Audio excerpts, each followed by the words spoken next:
Tras décadas de duro trabajo, anuncié mi jubilación, esperando la alegría de mi hijo y su esposa. En cambio, me llamaron una carga y me exigieron que encontrara un nuevo trabajo de inmediato, incluso después de todos los sacrificios que había hecho por ellos. Me limité a sonreír, escuchando sus exigencias. Lo que no sabían era que mi silenciosa aceptación era el comienzo de su peor pesadilla. Deyla, me gusta, y comparte esta historia. Y cuéntame desde dónde la estás viendo. Las palabras flotaron en el aire, ligeras y liberadoras, pero cargadas de un significado tácito. Me jubilo, anuncié, con una leve sonrisa en los labios. Arthur Sterling, por fin libre. Había ensayado esa frase cientos de veces en mi cabeza, imaginando los vítores, los abrazos, el orgullo genuino de mi hijo Ethan y su esposa Clara. Era la culminación de 40 años de trabajo arduo, de sacrificar sueños personales por la estabilidad familiar, de una vida dedicada a proveer. Imaginé sonrisas de júbilo, tal vez incluso un abrazo sincero de Ethan, reconociendo todo lo que había hecho. En cambio, un silencio gélido se apoderó de la cocina, denso y sofocante. El tintineo de los cubiertos contra los platos, que momentos antes había llenado el aire, cesó de golpe. Ethan, absorto en su teléfono, levantó lentamente la cabeza, con el rostro enrojecido y una vena palpitándole levemente en la sien. A su lado, los rasgos generalmente expresivos de Clara se endurecieron, y sus ojos se entrecerraron hasta convertirse en finas rendijas que parecían atravesarme. La calidez que había sentido emanar de mi interior, una sensación de paz bien merecida, comenzó a desvanecerse, reemplazada por un frío creciente. ¿Te jubilas? La voz de Ethan era tensa, apenas un susurro, pero denotaba una aguda incredulidad y una ira apenas disimulada. ¿Hablas en serio, papá? ¿De verdad? Pensar, ¿qué significa eso? ¿Las implicaciones? Apartó el plato. Los restos a medio comer de su cena ya no le resultaban apetecibles. La pregunta no nacía de la preocupación por mi bienestar, sino de una acusación. Dolía, era una herida abierta e inmediata. Antes de que pudiera articular palabra, Clara me interrumpió con voz afilada como un cuchillo. ¿Así que ahora esperas que te demos de comer gratis, Arthur? ¿Es eso? ¿Eso es lo que estás diciendo? Sus palabras me golpearon como un puñetazo, helando hasta la última pizca de calor en mi pecho. ¿Me das de comer gratis? La audacia de la declaración fue asombrosa. Había imaginado un momento de alegría compartida, de alivio, de un padre que por fin descansaba en paz. En cambio, me encontré con irritación y acusaciones directas. La ironía fue amarga, como cenizas en la boca. No podemos seguir alimentando a otra boca, papá. La voz de Ethan se elevó, ahora fuerte e insistente. Tienes que encontrar algo, cualquier cosa, inmediatamente. Incluso un trabajo a tiempo parcial. Solo algo para aportar. Sus palabras resonaban en mí, cada sílaba un recordatorio de los incontables sacrificios que había hecho. Una boca más que alimentar. La frase evocaba el tono despectivo que ya les había oído antes, pero nunca tan directamente dirigido a mí. Recordaba haber financiado la universidad de Ethan, haberle pagado su primer coche, incluso haber contribuido con una parte importante a su fastuosa boda. Una celebración en la que Clara había insistido. Mis propios sueños de viajar, de mañanas tranquilas, siempre habían quedado relegados a un segundo plano ante sus necesidades, sus aspiraciones. Ahora, en mi vejez, no era más que una carga. Clara, siempre la esposa comprensiva en estas discusiones, asintió con vehemencia. Tienes razón, Arthur. No eres demasiado viejo para trabajar. El padre de mi vecino tiene 70 años y aún trabaja 3 días a la semana en la ferretería. Todavía estás en buena forma. Su tono condescendiente fue como una bofetada. ¿Estás en forma? Tras décadas de trabajo extenuante, mi cuerpo ansiaba descanso, un respiro. Hablaban como si mi jubilación fuera un capricho frívolo, no un derecho bien merecido. Ethan continuó, con voz cargada de indignación. ¿Crees que el dinero crece en los árboles, papá? Tenemos una hipoteca, una grande, por cierto, y todos los gastos que conlleva una casa de este tamaño. Con mis 50 horas semanales de trabajo apenas los cubro. ¿Y tú decides dejar de contribuir? Señaló la cocina con un gesto amplio que abarcaba las mismas paredes que yo había mantenido con tanto esfuerzo. Esta casa, pensé, Una rabia silenciosa comenzaba a hervir bajo mi apariencia serena. Es mi casa. La hipoteca de la que se queja es para el mantenimiento, no para la propiedad. Pero me callé. Una vieja costumbre de tragarme el orgullo por el bien de la paz. Miré del rostro enrojecido y furioso de Ethan a la mirada fría y acusadora de Clara. La batalla no valía la pena. Nunca valía la pena con ellos. Tenían la costumbre de tergiversar los hechos, de pintarme como el villano, el anciano exigente que ya no les servía. Durante años, había desempeñado el papel del padre comprensivo y siempre presente. Ahora, me tocaría el papel del padre castigado. Lo pensaré, dije en un susurro, intentando transmitir un tono de resignación, incluso de derrota. Era mentira, claro. Mi mente ya estaba maquinando, no pensando en buscar otro trabajo, sino en algo completamente distinto. Pero no tenían por qué saberlo. El efecto fue instantáneo. En cuanto pronuncié las palabras, la tensión en la habitación se disipó visiblemente. Ethan dejó escapar un suspiro profundo, pasándose una mano por el pelo. Los músculos faciales de Clara se relajaron. Sus ojos perdieron su mirada penetrante. Intercambiaron una mirada, una silenciosa señal de victoria. En cuestión de minutos, se retiraban de la cocina. Sus voces ya recuperaban la normalidad mientras se acomodaban en la sala, charlando sobre algún chisme trivial de la oficina, como si la tensa conversación que acabábamos de tener jamás hubiera ocurrido. La naturalidad de su transición, su rápido regreso a la normalidad, fue otra puñalada silenciosa. A solas en la silenciosa cocina, la realidad de su desdén me golpeó con fuerza. Comprendí que no se trataba solo de dinero. Se trataba de control, de que me veían como un recurso para explotar, no como un patriarca digno de respeto. Después de todos mis sacrificios, todos los años de apoyo incondicional, las noches en vela preocupada, las oportunidades perdidas para mi propia felicidad, no era más que una carga, una boca más que alimentar. La amarga verdad contrastaba drásticamente con la familia amorosa que creía estar construyendo. Con el corazón apesadumbrado, pero con una chispa de algo nuevo encendiéndose en mi interior, me levanté de la mesa. Salí de la cocina silenciosa, con los restos de mi cena intacta mirándome fijamente, una metáfora de mis esperanzas truncadas. Caminé por el estrecho pasillo hasta mi pequeña habitación, un espacio modesto escondido al fondo de la casa, testimonio de cuánto había sacrificado por su comodidad.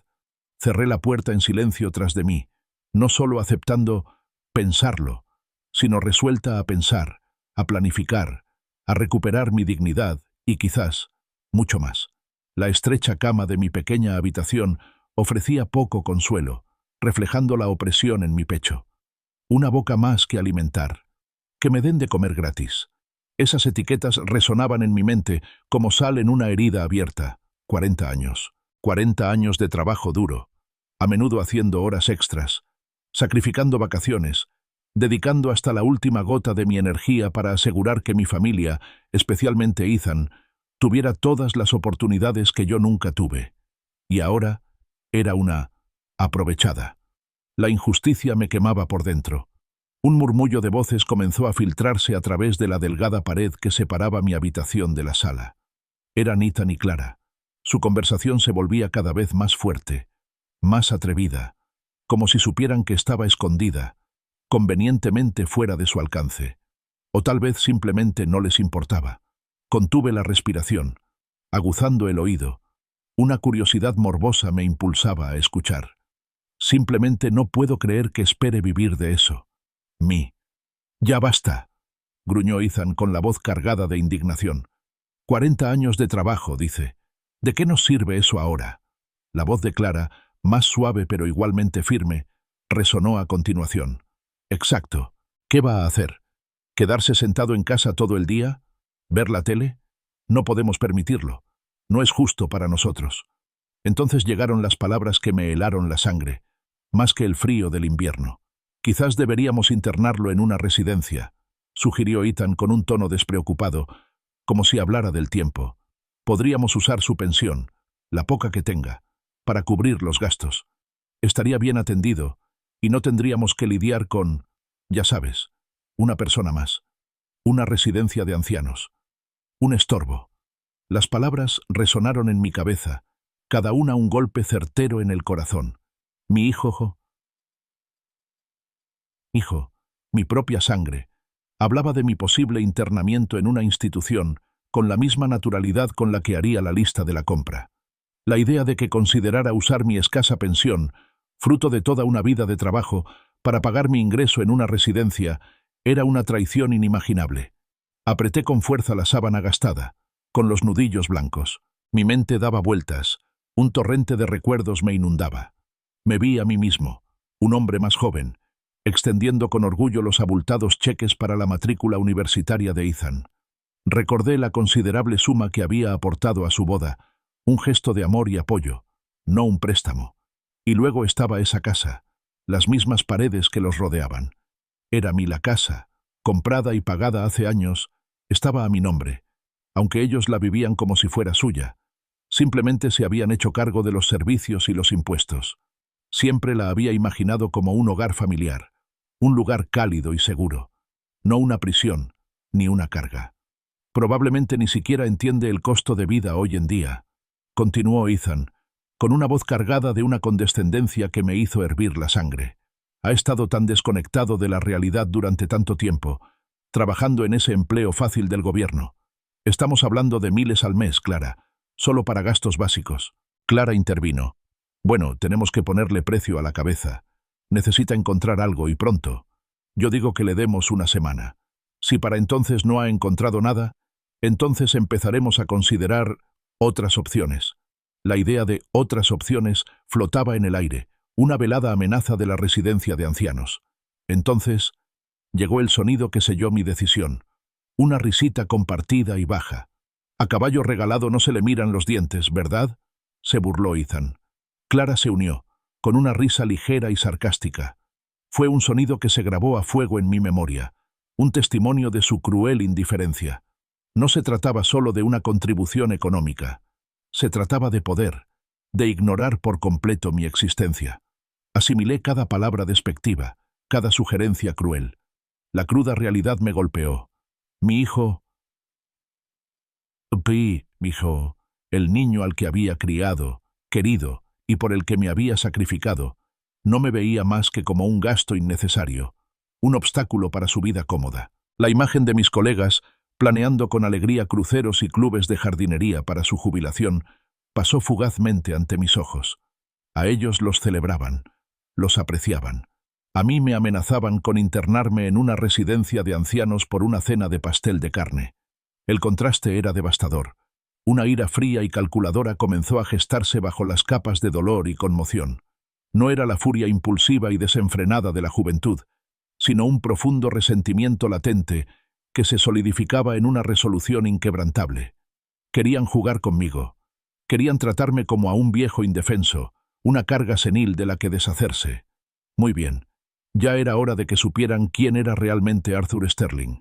Me habían subestimado durante demasiado tiempo, confundiendo mi carácter tranquilo con debilidad, mi generosidad con una docilidad infinita. Ignoraban por completo la vida modesta que había elegido, la discreción que había cultivado precisamente para ocultar las importantes inversiones que había realizado a lo largo de los años. Y por supuesto, desconocían el $500,000 que había invertido en Whitmore Industries, la incipiente empresa tecnológica de George Kingston, hacía más de 20 años. George, una mente brillante pero poco convencional, había sido un buen amigo y siempre había jurado que mi apuesta inicial daría sus frutos con creces. Prácticamente lo había olvidado, satisfecho con mi pensión estatal y una vida sencilla. Pero ahora, aquella inversión, junto con otras, de repente se sentía como un arsenal oculto. Un plan, intrincado y preciso, comenzó a gestarse en mi mente, impulsado por el dolor de su traición. Los sorprendería, accedería a su exigencia, encontraría trabajo, pero no sería el empleo humillante y precario que imaginaban. No, sería una maniobra estratégica, posicionándome para una venganza paciente y deliberada que sacudiría sus cimientos. Que creyeran que habían ganado, que creyeran que eran astutos. Estaban a punto de aprender una lección muy dura. El aroma del café recién hecho solía traer calma a la cocina, pero esa mañana estaba teñido de una nerviosa anticipación.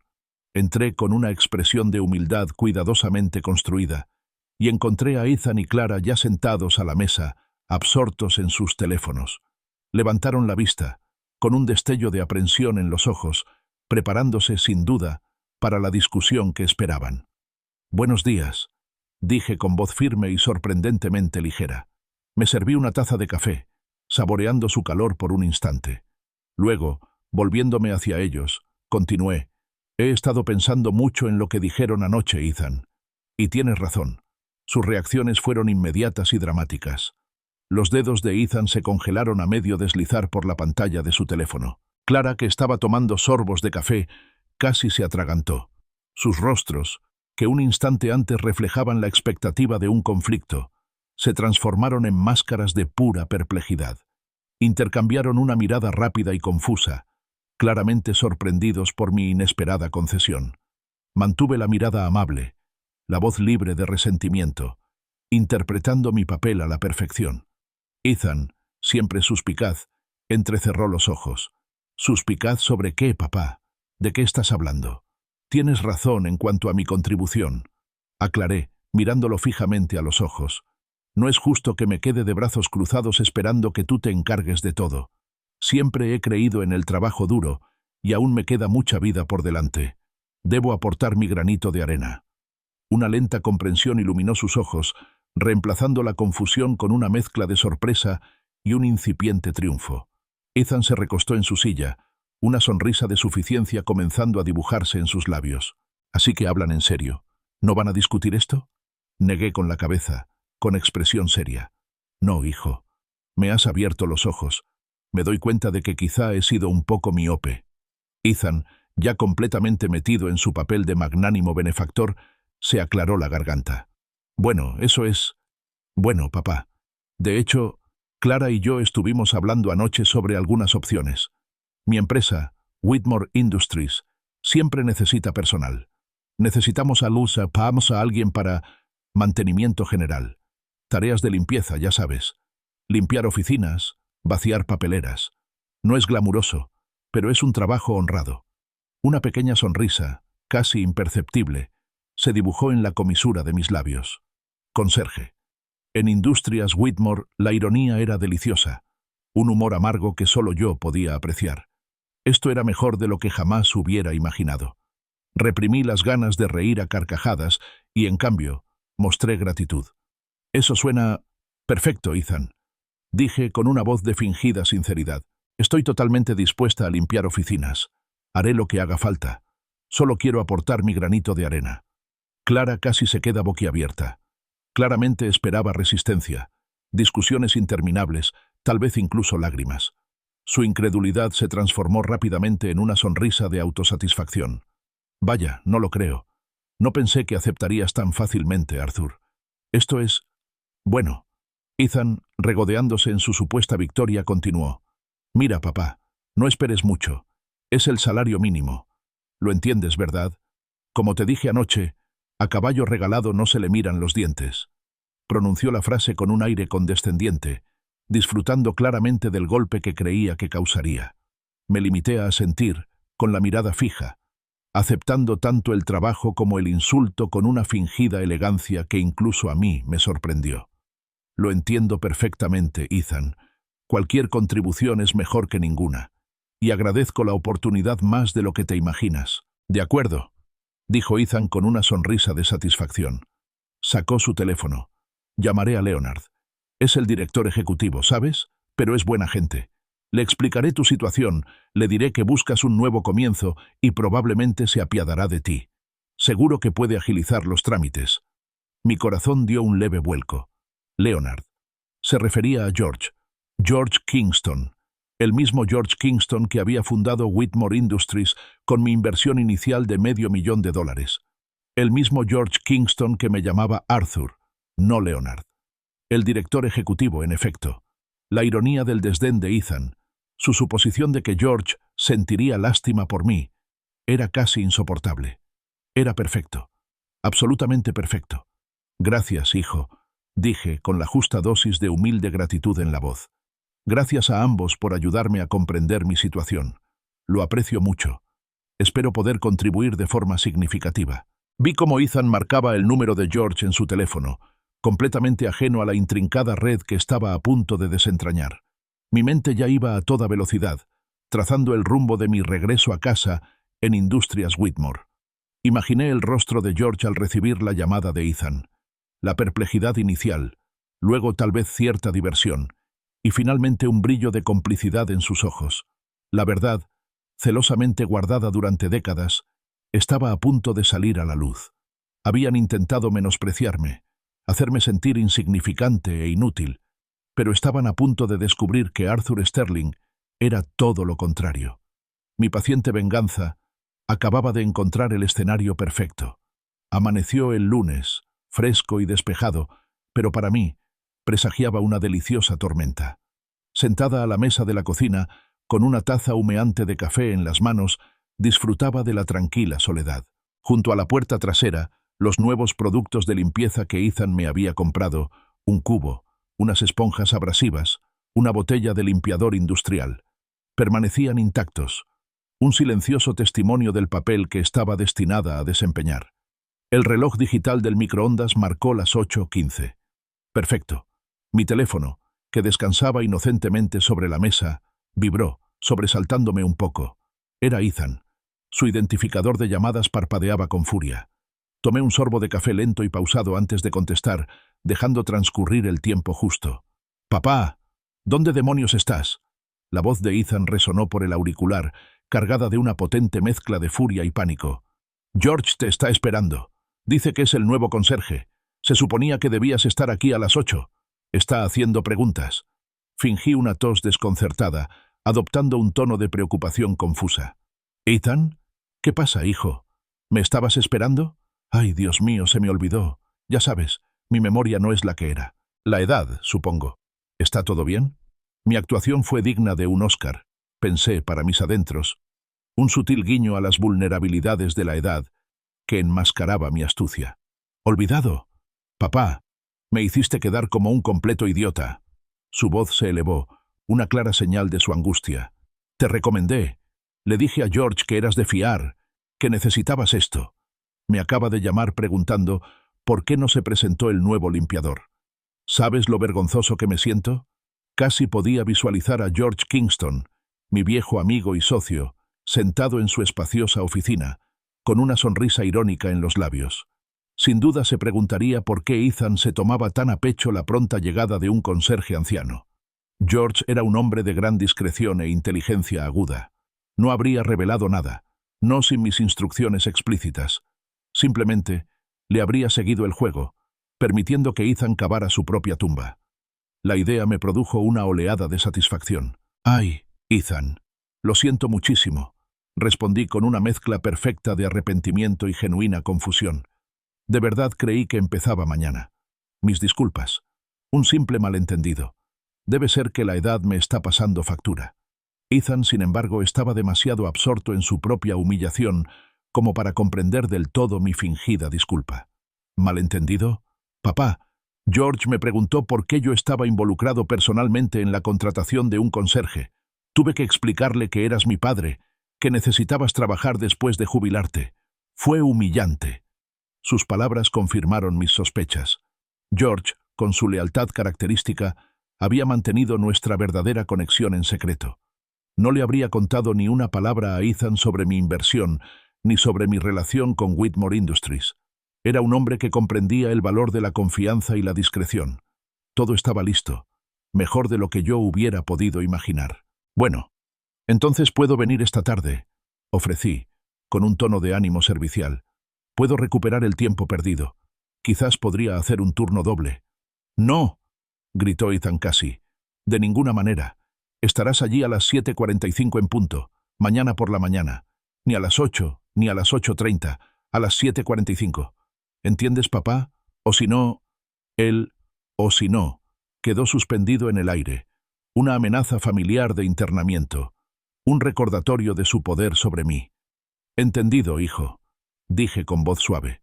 «A las 7:45 de la mañana. No te volveré a decepcionar».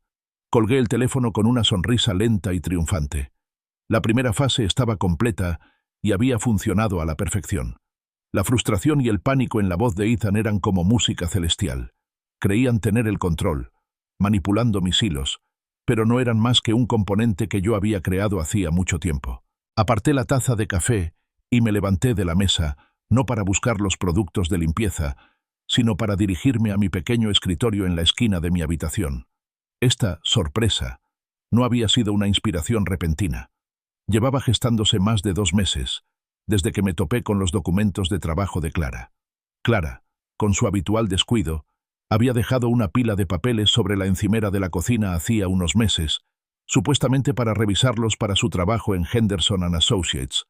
Mi experiencia, aunque en un modesto puesto en el gobierno, me había inculcado una aguda percepción para los números, para las anomalías, para cualquier cosa que no cuadrara. Mi primera mirada no había sido nada extraña, pero entonces algo me llamó la atención en los informes de gastos. Costes inflados en material de oficina, cifras inusualmente altas para el mantenimiento de equipos. No eran señales de alarma evidentes, no para un ojo inexperto, pero mi experiencia me había enseñado a reconocer los sutiles indicios de que algo no iba bien. Durante los días siguientes, cada vez que Clara dejaba sus documentos sin vigilancia, los fotografiaba con mi viejo teléfono, con sumo cuidado y meticulosidad. Cientos de páginas, registros detallados de lo que parecían gastos de empresa perfectamente normales, pero las cifras, al cotejarlas y analizarlas, parecían extrañas. Aún no sabía qué era, pero, con la intuición de un contable, presentía que algo no cuadraba. Era más que una simple corazonada. Era una sospecha cuidadosamente catalogada, esperando el momento oportuno para salir a la luz. 8 palabras.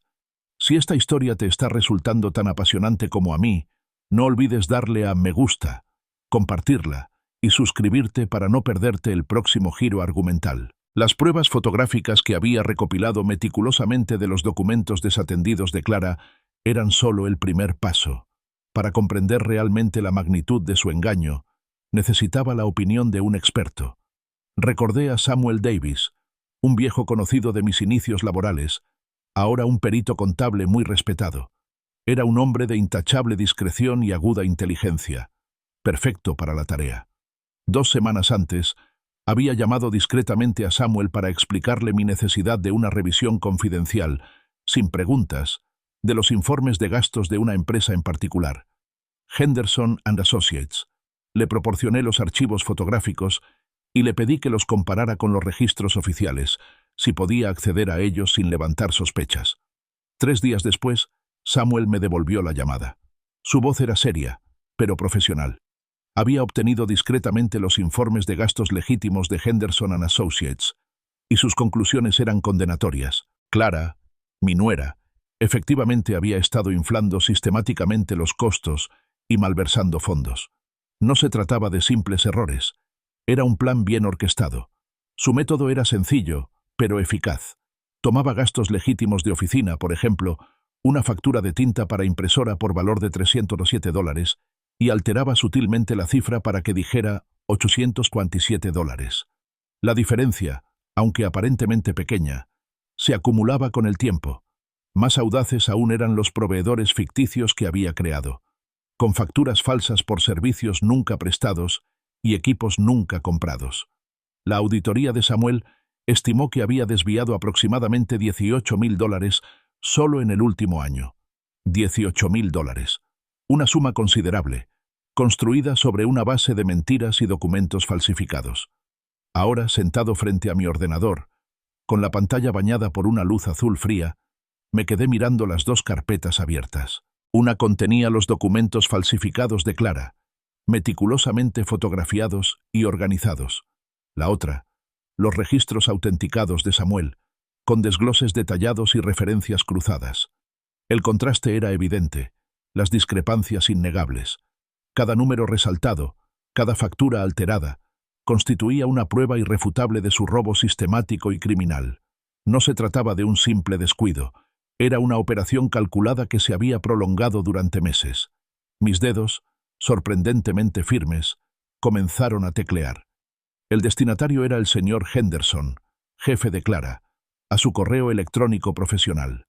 Redacté el correo con esmero, asegurándome de que fuera anónimo, imposible de rastrear, pero a la vez profesional y lo suficientemente convincente como para captar su atención de inmediato.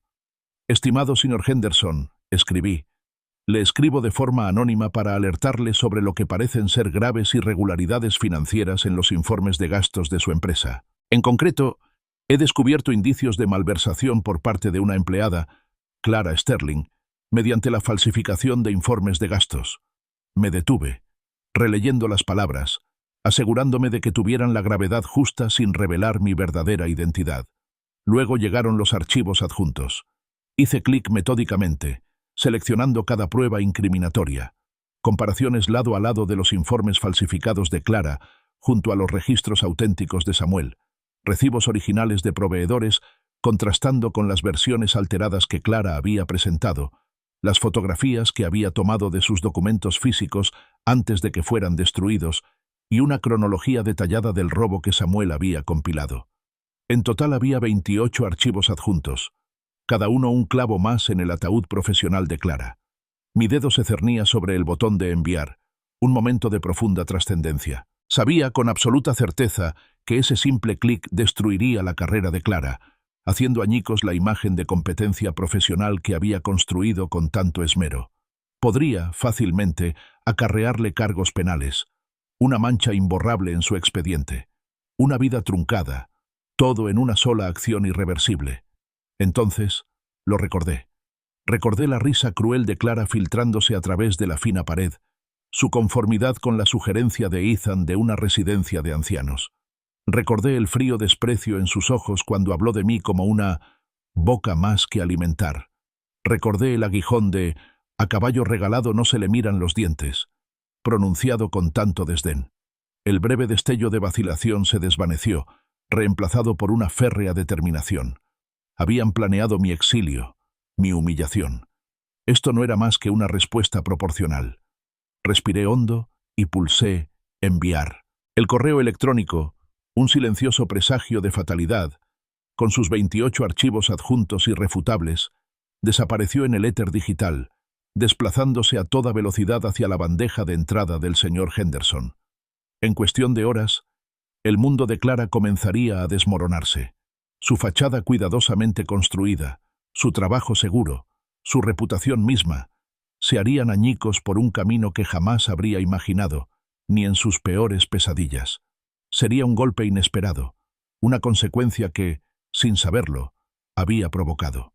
Satisfecho, me recosté y saqué los documentos físicos del cajón de mi escritorio. Habían cumplido su función. Con un zumbido metódico, la trituradora de corte cruzado devoró los papeles, convirtiendo el engaño de Clara en confeti sin sentido.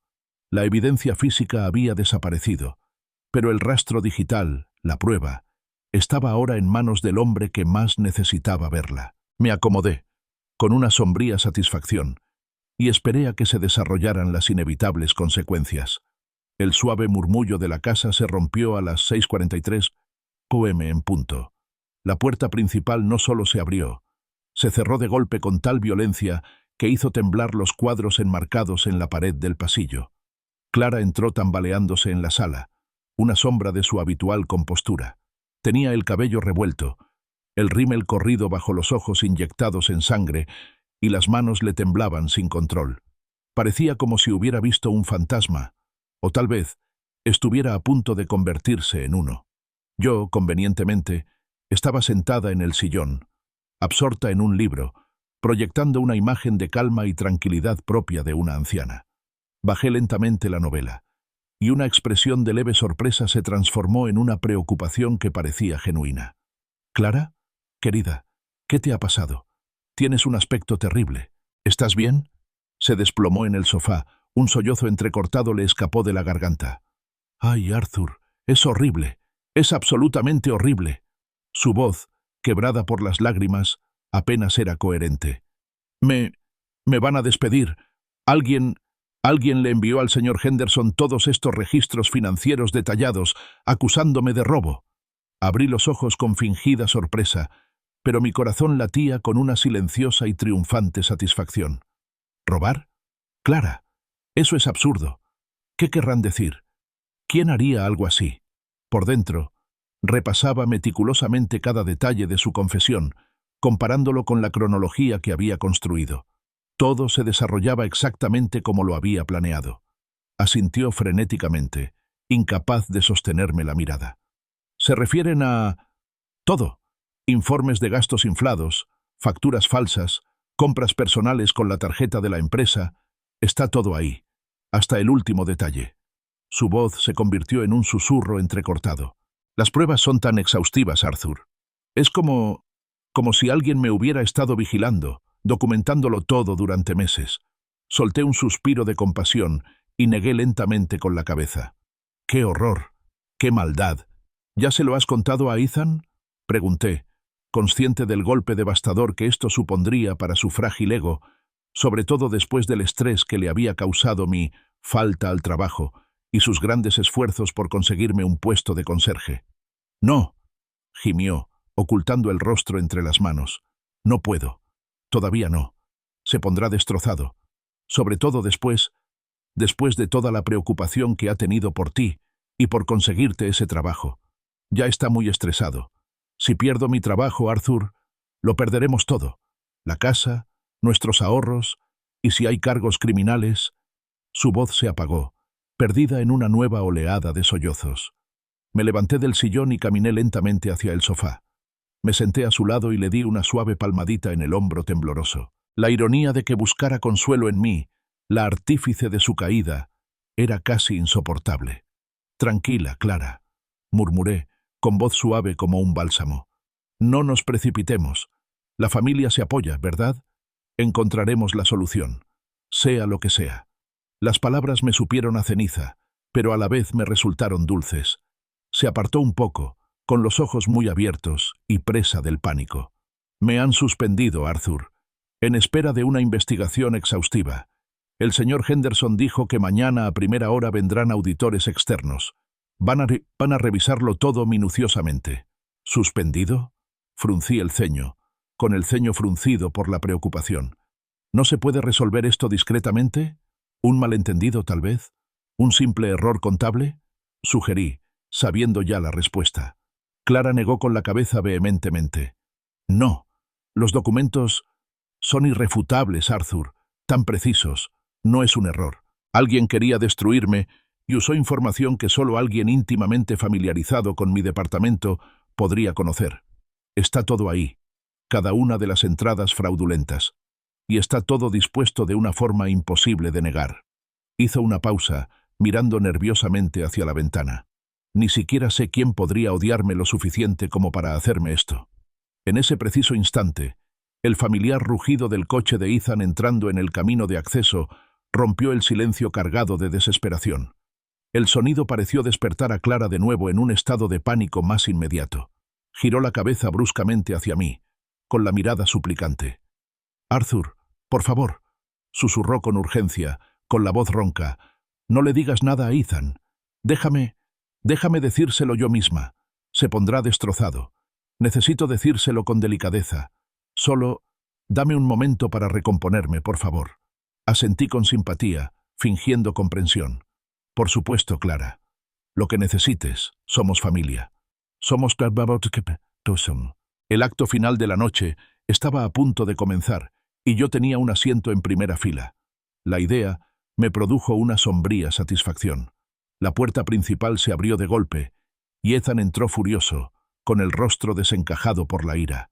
Ni siquiera se molestó en cerrarla bien, dejándola caer con un suave clic al ver a Clara, que seguía llorando en el sofá, y a mí a su lado, con una expresión de preocupación paternal. Dejó caer el maletín con un fuerte golpe, cuyo sonido resonó en la habitación, y me señaló acusadoramente. «¿Qué hiciste, papá?», preguntó con voz cortante por la frustración. «Te juro que la has enfadado. Primero me humillas en el trabajo, haciéndome quedar como un tonto delante de George, y ahora llegas a casa y haces llorar a mi mujer. ¿Qué te pasa?». Clara, entre sollozos, intentó intervenir débilmente. «No, Ethan, no es culpa de Arthur. Pero su voz estaba demasiado quebrada por la emoción para ser efectiva. Ethan, sin embargo, no estaba de humor para explicaciones. Se giró bruscamente hacia ella, adoptando su actitud de jefe. «¿Qué pasa entonces, Clara? ¿Por qué lloras? Dímelo ya. He tenido un día horrible. George prácticamente me interrogó sobre la ausencia de ya sabes quién. Me lanzó una mirada de resentimiento. Suéltalo de una vez. La brusquedad de su exigencia, unida a su mal genio general, pareció quebrar a Clara. Levantó la cabeza, con el rostro enrojecido y bañado en lágrimas, y las palabras brotaron de ella en un torrente de desesperación. «Quieren despedirme, Ethan. Alguien envió pruebas anónimas al señor Henderson, alegando que he estado malversando fondos de Henderson y asociados». El color se le fue del rostro a Ethan más rápido que el agua que se vacía de un lavabo. La ira que había estado latente minutos antes se desvaneció, reemplazada por una mirada de profunda incredulidad. Retrocedió tambaleándose, buscando a tientas el brazo de la silla más cercana, y se dejó caer pesadamente en ella, como si sus piernas le hubieran fallado de repente. «Imposible», murmuró, con la voz apenas audible. «¿Clara? ¿Malversación? Eso es una locura. Eres la persona más honesta que conozco». La negación fue inmediata, ferviente. Se negaba a creerlo. Clara, reuniendo un atisbo de fuerza, negó con la cabeza, con lágrimas aún en las mejillas. «No, Ethan. Está todo ahí. Copias de informes de gastos inflados, facturas falsas, incluso extractos bancarios que vinculan cuentas con proveedores inexistentes.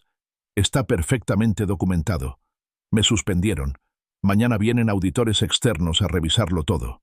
Observé a Ethan, un espectador silencioso de este drama que se desarrollaba. Vi cómo su mente pasaba de la confusión a la negación rotunda, y finalmente al pánico creciente cuando comprendió las implicaciones de las palabras de Clara. Su esposa, su sustento económico, su compañera en todos sus grandes planes, era una criminal. El futuro seguro que habían imaginado, el que supuestamente yo amenazaba, se desmoronaba desde dentro. «Esto no puede estar pasando», murmuró, pasándose una mano por el pelo, con la mirada perdida en la desesperación. «No ahora. No cuando todo lo demás se está desmoronando». Clara lo miró, confundida. «¿Qué más se está desmoronando, Ethan?» Alzó la cabeza, con la mirada fija en mí.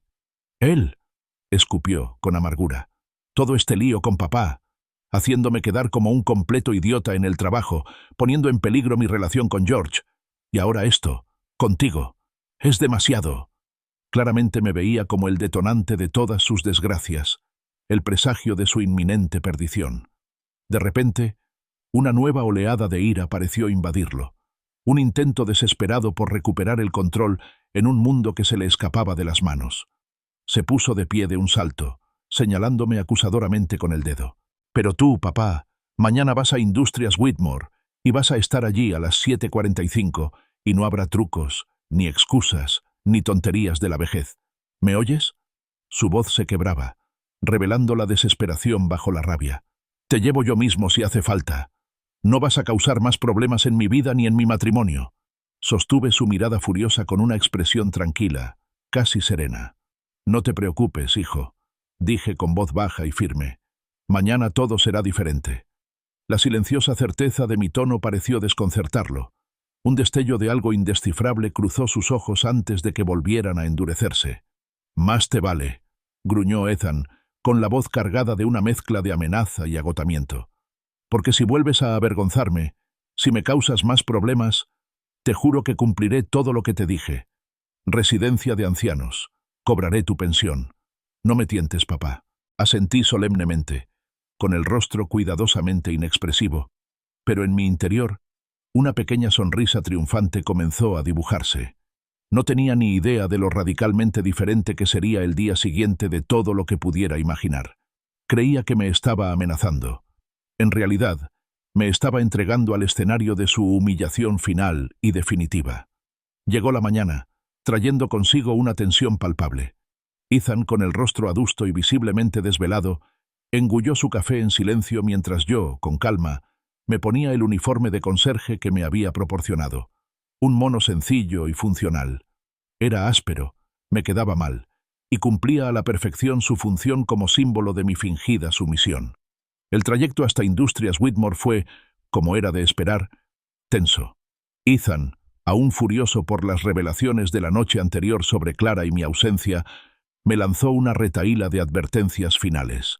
Esta es tu última oportunidad, papá, gruñó, con los nudillos blancos sobre el volante. No la vayas a fastidiar. Mi reputación, mi carrera, todo está en juego. Haz lo que te digo, mantén un perfil bajo y no llames la atención.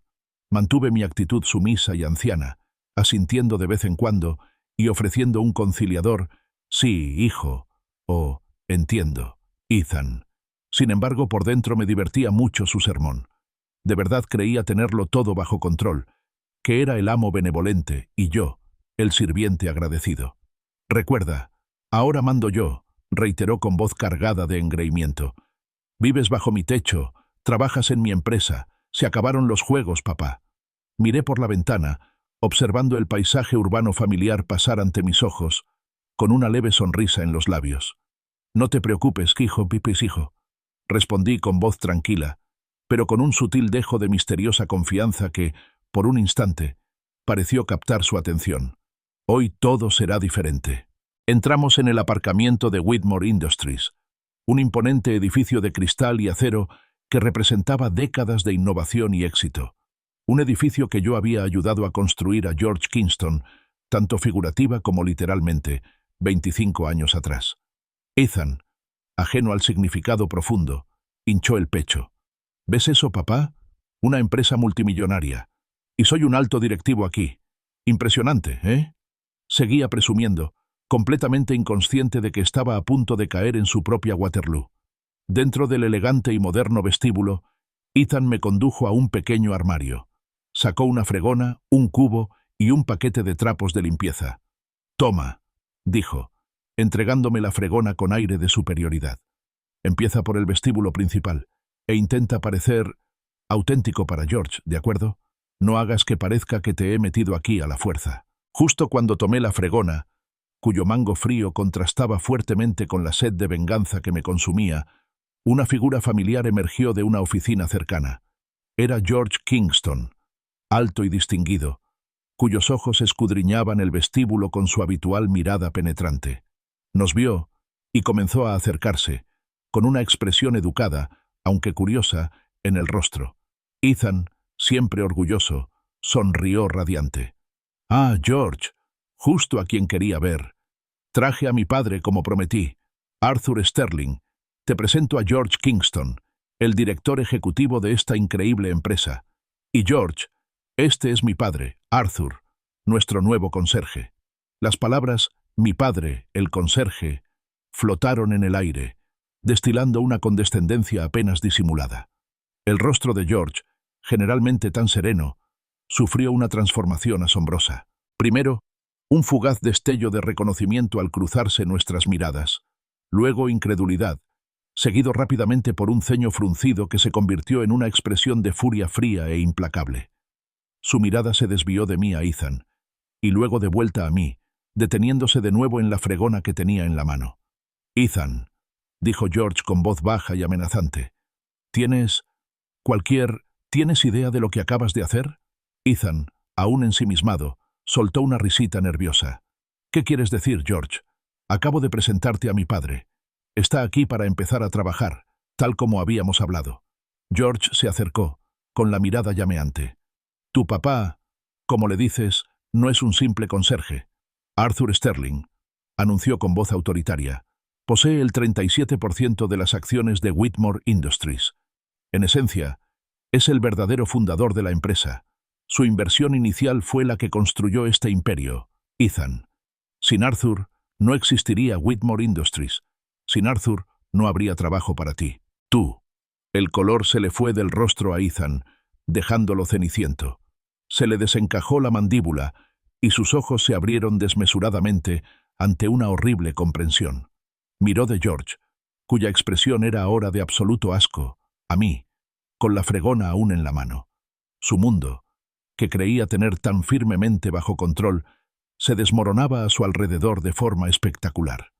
«En cuanto a ti, Ethan», continuó George con voz carente de calidez, «tu empleo aquí queda rescindido con efecto inmediato.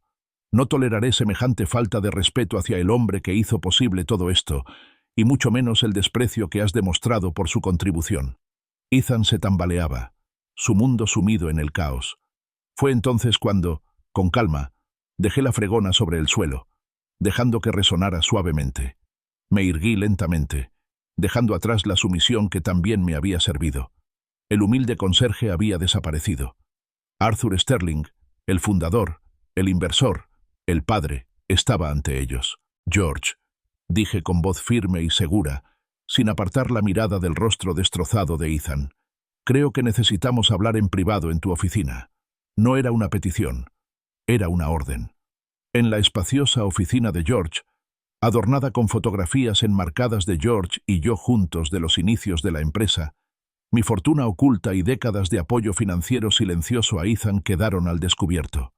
George relató cómo mi inversión de $500,000 había impulsado Whitmore Industries, cómo, sin alardear, había aportado capital adicional en épocas difíciles y cómo siempre me había negado a reconocer públicamente mi participación, prefiriendo vivir con modestia. Habló de las importantes sumas que había aportado anónimamente para la universidad de Ethan, su boda, e incluso la entrada de la casa que ahora habitaban, todo mientras Ethan y Clara creían que se habían hecho a sí mismos. Quería ver su verdadera personalidad, le expliqué a George, sin apartar la vista de Ethan, que permanecía desplomado en una silla, completamente derrotado, sin la influencia de mi dinero, sin el apoyo de mi apellido. Quería ver si me trataría con respeto, con cariño, simplemente por ser su padre. Fracasó George, completamente. George, con voz cargada de reproche, se dirigió a Ethan. «Tu ingratitud es verdaderamente escandalosa, Ethan. Tu padre te lo dio todo. Financió toda tu vida, tu fastuosa boda, hasta el techo sobre tu cabeza, y lo único que se te ocurre es llamarlo aprovechado y amenazarlo con internarlo en una residencia de ancianos. Eres una vergüenza». Ethan, destrozado, finalmente habló con voz ronca. Yo no lo sabía, papá. No sabía que habías hecho todo eso».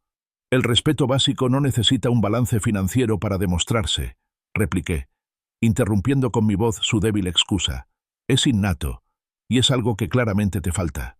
Entonces revelé lo que sabía del desfalco de Clara, un último y doloroso golpe bajo. En cuanto a Clara, sus acciones ahora son asunto de Henderson y asociados. Se ha hecho justicia, a su manera. Entonces George me ofreció un puesto en el Consejo de Administración, un lugar de honor en la empresa que yo había ayudado a crear. Pero lo rechacé. «Gracias, George, pero no. Mi verdadera jubilación empieza hoy». Me volví hacia Ethan, que seguía sin poder sostenerme la mirada. «Espero que esta experiencia te enseñe el valor del respeto, el significado de la humildad y la importancia de ver más allá de las apariencias. Hoy lo has perdido todo, Ethan, porque olvidaste la lección más fundamental. La familia no es un recurso para explotar». Mi dignidad, arrebatada por su crueldad, ahora estaba completamente restaurada, brillando con más fuerza que cualquier fortuna oculta.